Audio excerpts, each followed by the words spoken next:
سورۃ آل عمران آیت نمبر 75, 76, 77 انشاءاللہ. اعوذ باللہ من الشیطان الرجیم. بسم اللہ الرحمن الرحیم. ومن اہل الکتابی، اور اہل کتاب میں سے، من جو ان تأمن ہو اگر امانت دے اس کو، بقنطارٍ ایک خزانے کی، یؤدی ہی وہ لوٹا دے گا اس کو، الیکا طرف کا آپ کی. ومنہم اور ان میں سے، من جو کوئی ایسا بھی ہے، ان اگر تأمن ہو تو امانت دے اس کو، بدینار ایک دینار، لا یؤدی ہی نہیں وہ لوٹائے گا اس کو، الیکا تری طرف، الا مگر، ما دمتا جو تم رہو، علیہ اس پر، قائمن کھڑے.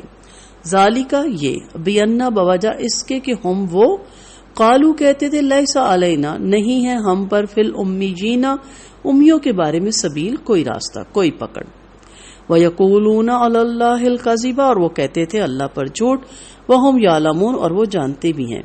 بلا کیوں نہیں، من جو کوئی، اوفا پورا کرے، بِعَہْدِهِ اپنے عہد کو، وَاتَّقَى اور تقوی اختیار کرے، فَإِنَّا تو بے شک، اللہ تعالیٰ، یحب پسند کرتا ہے، المتقین متقیوں کو، انا بے شک، الذین وہ لوگ، یشترون جو خریدتے ہیں، بعہد اللہ اللہ کے عہد کو، و ایمانہم اور اپنی قسموں کو، ثمناً قیمت، قلیلاً تھوڑی کے بدلے، یا بیچ ڈالتے ہیں. اولئک یہی لوگ، لا نہیں، خلاق کوئی حصہ، لہم ان کے لیے، فی الآخرۃ آخرت میں، ولا اور نہ، یکلمہم کلام کرے گا ان سے، اللہ ولا اور نہ، ینظر اور نہ دیکھے گا، علیہم ان کی طرف، یوم القیامت قیامت کے دن، ولا یزکیہم اور نہ ان کو پاک کرے گا، یعنی ان کا تزکیہ کرے گا، وَلَهُمْ اور ان کے لیے، عذاب عذاب ہے، علیم دردناک. سود یہودیوں پر بھی حرام کیا گیا تھا، لیکن ان کے فقہ نے کچھ اس طرح باتیں کی، اس طرح تبدیلیاں کی، جن کی روح سے انہوں نے غیر یہود سے سود وصول کرنا جائز قرار دے لیا. جیسا کہ آج کل مسلمانوں میں سے ایک گروہ ایسا ہے جو فقہی باتیں کر کے کچھ ایسے حالات پیدا کرتا ہے کہ وہ بھی حربی کافروں سے سود لینا جائز سمجھتا ہے. بہرحال پھر ان کی، اور ہمارے ہاں پروفٹ کا بھی نام دے دیا گیا، اور بہت سے، یہ ایک الگ بحث ہے. پھر ان کی یہ سود خوری کی عادت فقط سود تک محدود نہ رہی، بلکہ وہ کہتے تھے کہ غیر یہودی کا مال جس طریقے سے ہڑپ کیا جا سکتا ہے جائز ہے، کوئی پکڑ نہیں. یہود کی اس طرح کی حرام خوری کا ذکر اللہ تعالیٰ نے بہت سے مقامات پہ فرمایا، گویا اس طرح وہ دورہ جرم کرتے تھے، ایک حرام خوری، دوسرا اسے شریعت کے ساتھ جوڑ دیتے تھے اور اسے جائز سمجھتے تھے، گویا وہ اپنی جھوٹ کو اللہ کی طرف منسوب کر دیتے تھے. سود خوری سے انسان کی طبیعت پہ جو اثرات مرتب ہوتے ہیں، وہ خود غرضی، سنگ دلی، بخل اور مال سے غیر معمولی محبت، اور اس کے بعد حرام طریقوں سے مال جمع کرنے کی فکر. اس آیت میں اللہ تعالیٰ نے جو ایسے شخص کی مثال دی کہ اگر اسے ایک دینار بھی دے بیٹھیں تو اس سے واپس لینا مشکل ہو جاتا ہے، تو وہ اسی قسم کے مال کی محبت میں گرفتار آدمی کی مثال ہے. رہی دیانت دار آدمی کی مثال، تو وہ ہر قدم اور ہر امت میں اچھے لوگ موجود رہتے ہیں، اگرچہ وہ کم ہوتے ہیں. یہودیوں میں ایسا لوگ وہ تھے جو سود خوری اور دوسرے ناجائز طریقوں کو فی الواقع حرام سمجھتے تھے.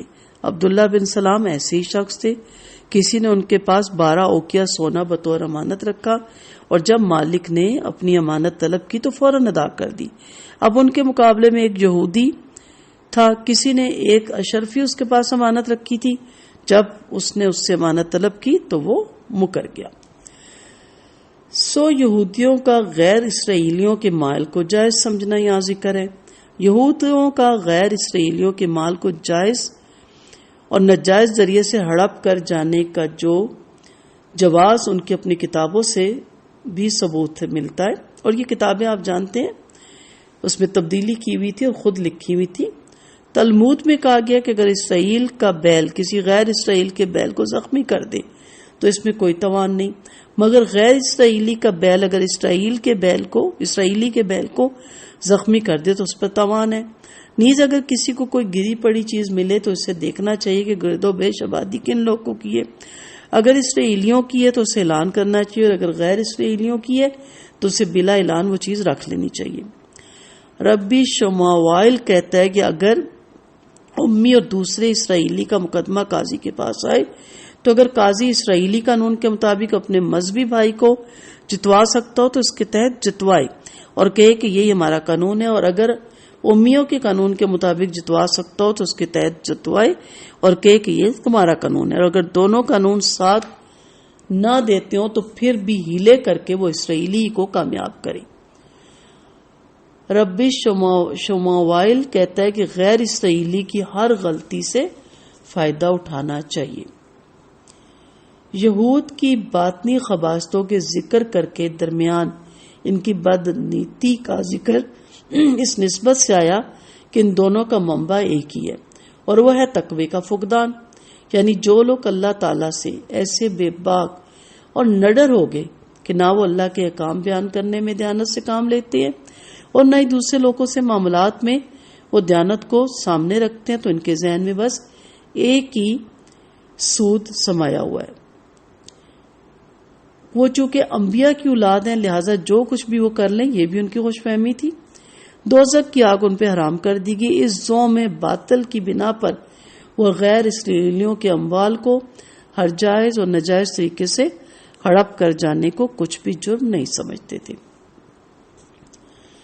ان میں سے چند ایک جو فی الواقعہ اللہ سے ڈرنے والے تھے وہ نہ اللہ تعالیٰ کے معاملے میں کسی قسم کی بدنیتی اور خیانت کرتے تھے اور نہ ہی لوگوں کے معاملے میں۔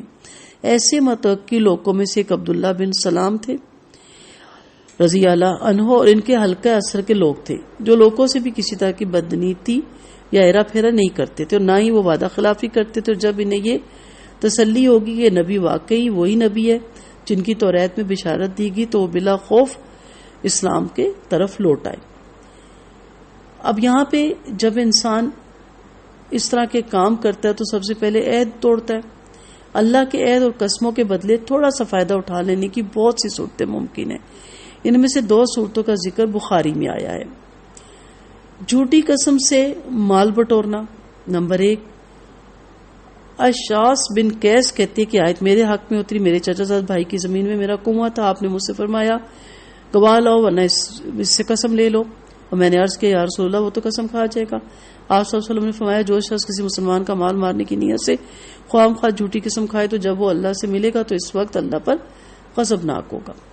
دوسرا عبداللہ بن ابی اوفا سے روایت ہے کہ ایک شخص نے بازار میں اپنا مال رکھا اور ایک مسلمان کو پھانسنے کے لیے جھوٹی قسم کھا کے کہنے لگا مجھے اس مال کی اتنی قیمت ملتی تھی، حالانکہ یہ بات غلط تھی۔ تب اللہ نے آیت نازل کی۔ یہ دونوں صورتیں جھوٹی قسم کھا کے مال بٹورنے کی آ جاتی ہیں۔ یہی حرام خوری کی صورتیں تھی۔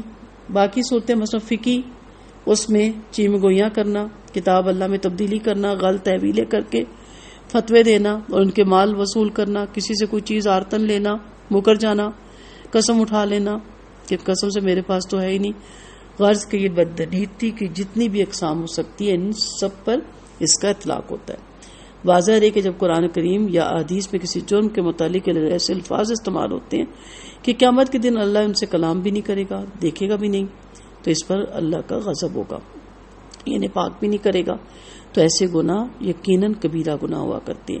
یہ کبیرہ گناہ کی پہچان بھی ہے، مگر ایسے جرائم کرنے کے باوجود یہ لوگ سمجھ رہے ہیں کہ قیامت کے دن یہی اللہ کے مقرب بندے ہوں گے، انہی کی طرف نظر عنایت ہوگی، اور جو تھوڑا بہت گناہ کا میل انہیں لگ گیا وہ بھی ان کے بزرگوں کے صدقے ان پہ سے دھو ڈالا جائے گا، حالانکہ ان کے ساتھ معاملہ بالکل برعکس ہوگا۔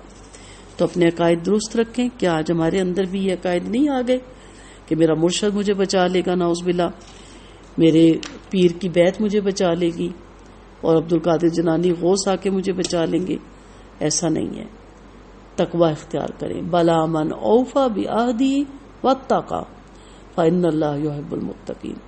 عہدوں کو پورا کرنے والوں سے، اور وہ عہد اللہ کا بندے سے، بندے کا بندے سے، ہر طرح کا عہد ہے، کوئی بھی عہد ہے جو آپ نے لا الہ الا اللہ کا عہد کیا ہے نا، عہد الست، اس پہ پورا اتریں، کسی کو شریک نہ ٹھہرائیں اللہ کی عبادت میں، اس کی بندگی میں، اور تقوی، ڈریں اللہ کے سامنے کھڑے ہونے سے، تو اللہ پسند کرتا ہے۔ متقی ہمارے نزدیک کون ہے؟ تہجد گزار، نوافل کثرت سے پڑھنے والا، قرآن ایک دن میں ختم کرنے والا، مساجد میں سارا دن بیٹھنے والا کوئی نہیں۔ یہ بھی اچھی چیز ہے، اس سے منع نہیں کیا جا رہا، لیکن متقی کی اور بھی کچھ علامات ہیں۔